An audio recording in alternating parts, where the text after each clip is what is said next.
ಹನುಮ ಜಯಂತಿ ಪ್ರಯುಕ್ತ ಮುಂಡಗೋಡ ನಗರದಲ್ಲಿನ ಹನುಮ ಮಂದಿರಗಳಲ್ಲಿ ವಿಶೇಷ ಕಾರ್ಯಕ್ರಮ ಹಮ್ಮಿಕೊಳ್ಳಲಾಗಿತ್ತು.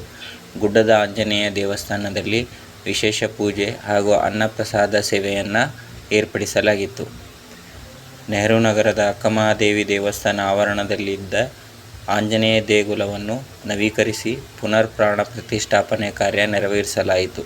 ಇದೇ ವೇಳೆ ದೇಗುಲಕ್ಕೆ ನೂತನ ಕಳಸವನ್ನು ಸಮರ್ಪಿಸಲಾಯಿತು. ವಿಶ್ವ ಹಿಂದೂ ಪರಿಷತ್, ಬಜರಂಗದಳ ಹಾಗೂ ಹಿಂದೂ ಜಾಗರಣ ವೇದಿಕೆ ವತಿಯಿಂದ ಮುಂಡಗೋಡ ನಗರದಲ್ಲಿ ಹನುಮದೇವರ ಭಾವಚಿತ್ರಕ್ಕೆ ಪುಷ್ಪಾರ್ಚನೆ ಮಾಡಿ ಪ್ರಸಾದ ವಿತರಣೆ ಮಾಡಲಾಯಿತು. ಹಾಗೂ ಐತಿಹಾಸಿಕ ಹಳೂರಿನ ಆಂಜನೇಯ ದೇಗುಲದಲ್ಲಿ ಕೂಡ ವಿಶೇಷ ಕಾರ್ಯಕ್ರಮಗಳನ್ನು ಏರ್ಪಡಿಸಲಾಗಿತ್ತು.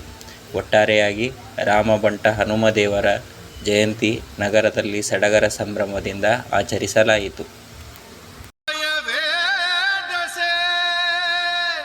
ರಘುನಾಥಾಯ ನಾಥಾಯ ಸೀತಾಯ ಪದಯೇ ನಮಃ.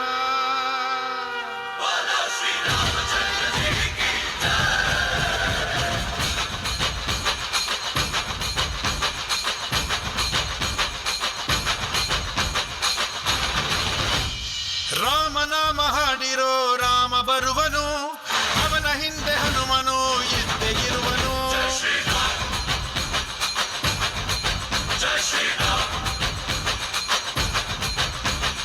ವಿಶ್ವರೂಪಿ ವಿಶ್ವವ್ಯಾಪಿ ರಾಮಚಂದ್ರನು, ವಿಶ್ವಕ್ಕೆಲ್ಲ ಮಮ ಮಾದರಿ ಶ್ರೀರಾಮನು.